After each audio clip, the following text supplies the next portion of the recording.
Welcome to Thrive Radio. I'm your host, Amy Montgomery, entrepreneur and digital marketing agency owner. Today, my guest is Lori Poinsett. She is a consultant helping Fortune 500 business leaders achieve strategic goals and organizational change management. Welcome to the podcast.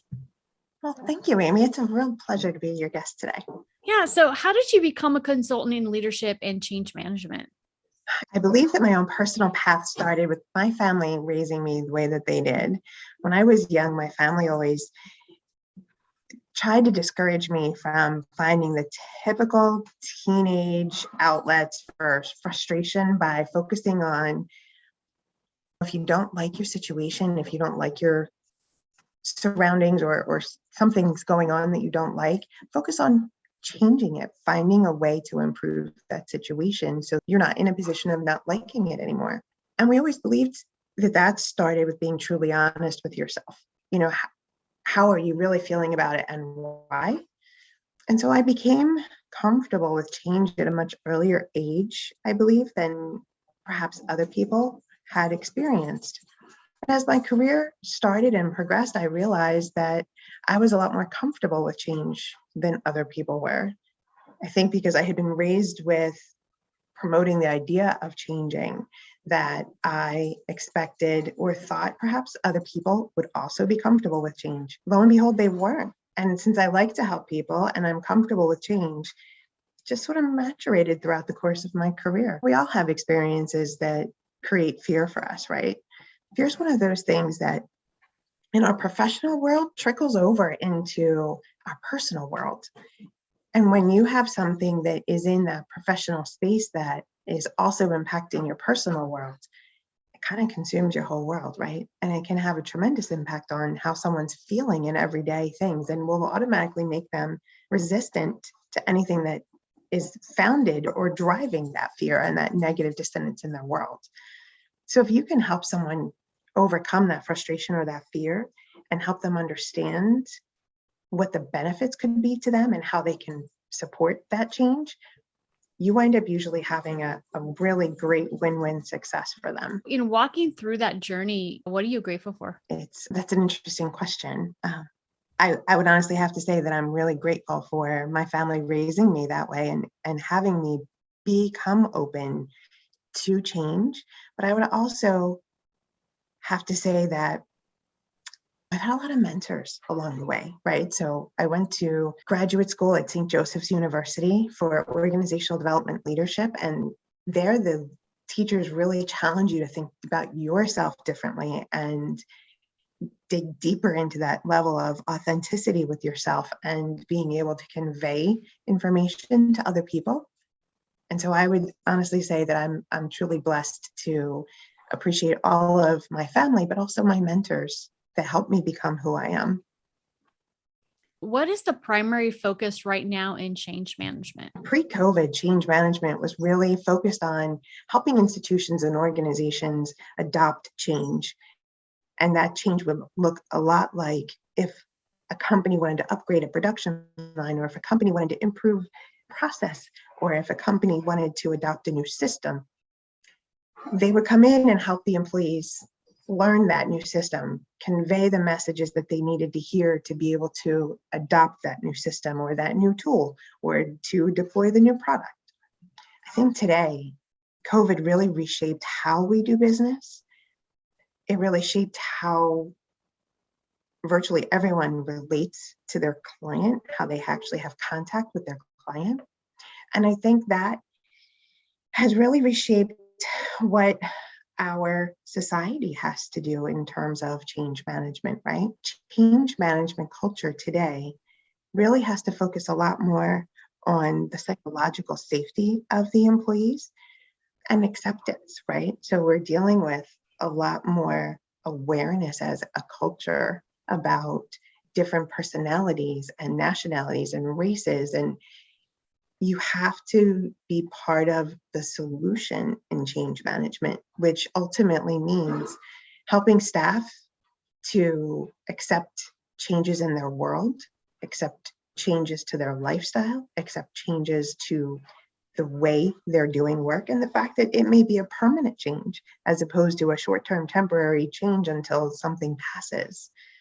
It's also about helping American employees really recognize that we're not quite the same hyper-driven society that we once were. After COVID, during COVID, we all took this step back and really retracted in the number of things we were doing, the number of people we were having contact with. And so we're doing less, going fewer places, having contact with fewer people, and change management has to be able to help people become okay with who we're becoming in order to support us to be able to handle what we're doing for our companies and still feel as though we're productive as a human, but also productive for our company. The other part of that is really helping educate leaders, not just themselves as the individual contributor, but also being the leader to recognize the signs of someone who's maybe having mental health crisis and really not verbalizing it well, because the changes that our world have brought about have had tremendous impact on people's mental health and emotional health. And so change management's taken it to a whole different level now, where you have to think about someone's psychological safety and making it okay for them to be safe, making it okay for them to say, I'm not okay and I need some additional support. What do I need to do? What can I do to help you? Right? It's a different messaging. It's not just about, hey, here's a new process. It's the new shiny thing and you're going to adopt it, right? With more people working remote with different organizations, how can they improve communication with their employees? That's a great question too. First and foremost, communication is really about connection. And most of us are used to or common face-to-face, right? Face-to-face communication, that in-person communication. That's our ideal form. That isn't happening as much today, right? We're in these really tiny pods face-to-face and everyone else is virtual by text or cell phone or email, or you're not having the human contacts that we used to. So I think companies can improve communication, especially around the more sensitive messages, the more powerful messages, the more impactful messages, by providing a small video clip. It doesn't have to be a 20-minute podcast, but it could be a 2-minute video where someone can look you in the eye and understand the message and the tone and the feeling behind the message that you're conveying, that they can still have some sense or experience of the leadership providing those messages. If they don't have confidence in the message and the person delivering the message, it's going to be a lot easier to dismiss and not connect to the point of the message. What are some of the indicators that change management is needed in an organization? There used to be some serious tells where your change management was needed if you're delivering a new tool, you're delivering a new product, you're upgrading a system, right? Today, it's a lot more about what's happening with the people, right? Are they retooling? Are they realigning? Are they reorganizing? Do you have a lot of structure change because you've had so much turnover? Did you just buy a new company? Do you have to really manage the messaging around what's happening to the employees? What's happening to their world?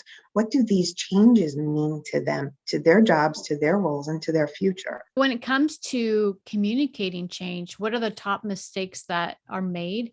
And what are some better approaches that we can take?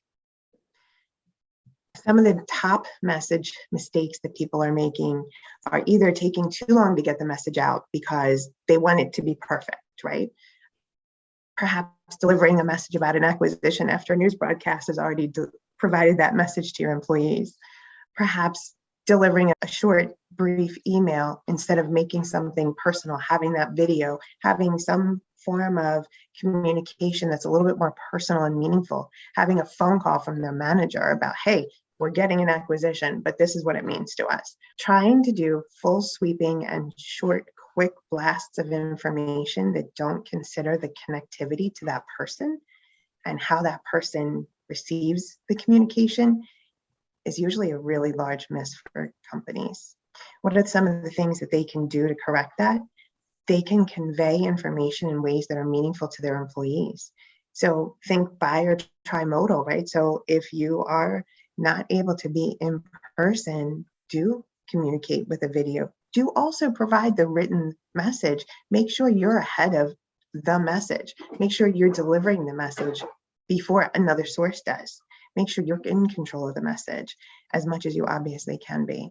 And more importantly, make sure if they're delivering a large and meaningful message or change to their own employees, that there is a direct line of contact from their immediate leaders with reassurance and or access to tools if they get concerned or have questions, right? The worst case scenario that you can do for your employees is to tell them a change is coming, but not tell them what that means for them, not tell them what they can do to learn what it means for them, and not give them reassurance that they're going to be fine.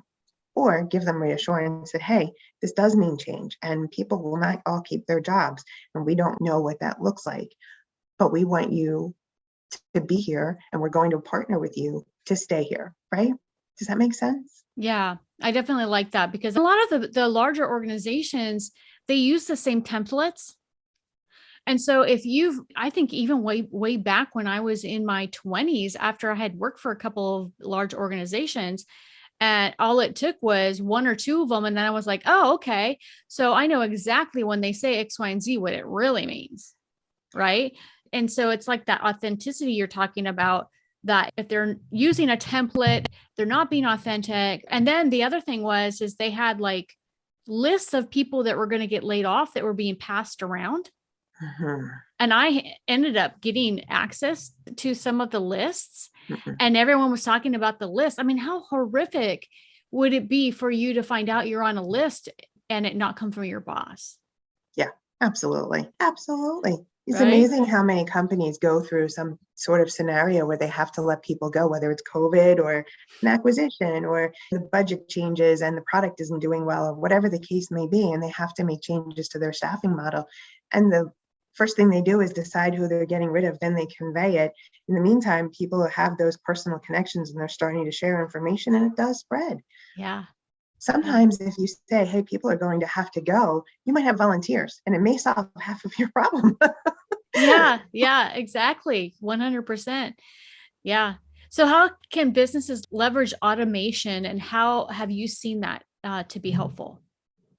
Automation is best leveraged when you have really time consuming and simple tasks that can minimize the amount of time that your people need to spend repeatedly doing the exact same type of work over and over.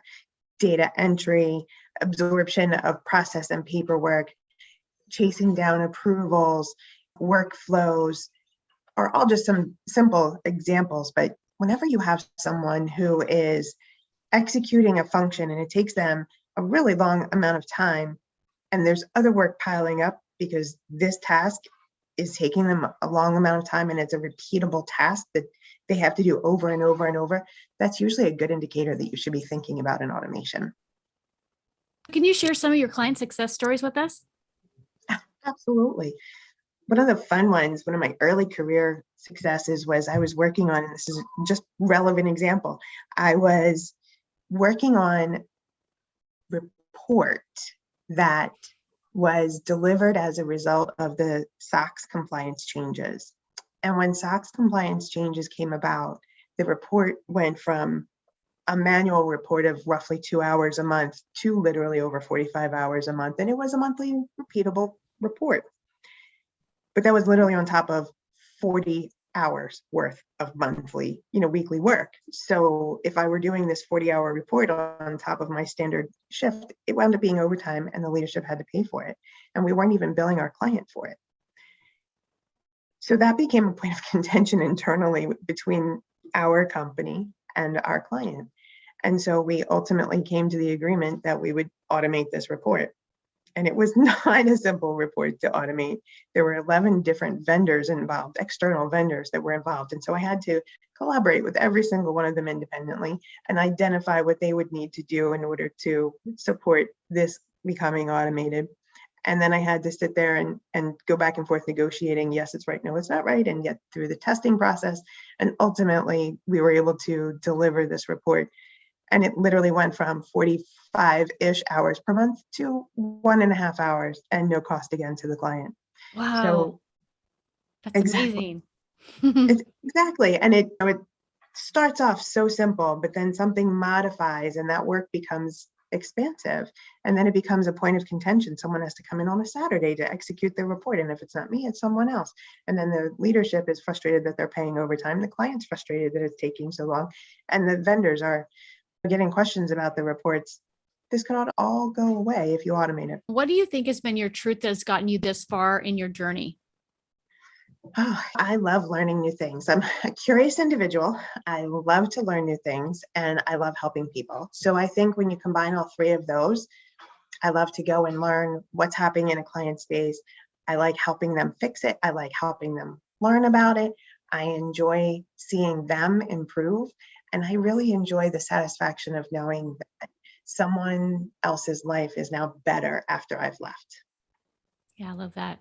If you were able to give yourself one piece of advice when you first started out, what would it be?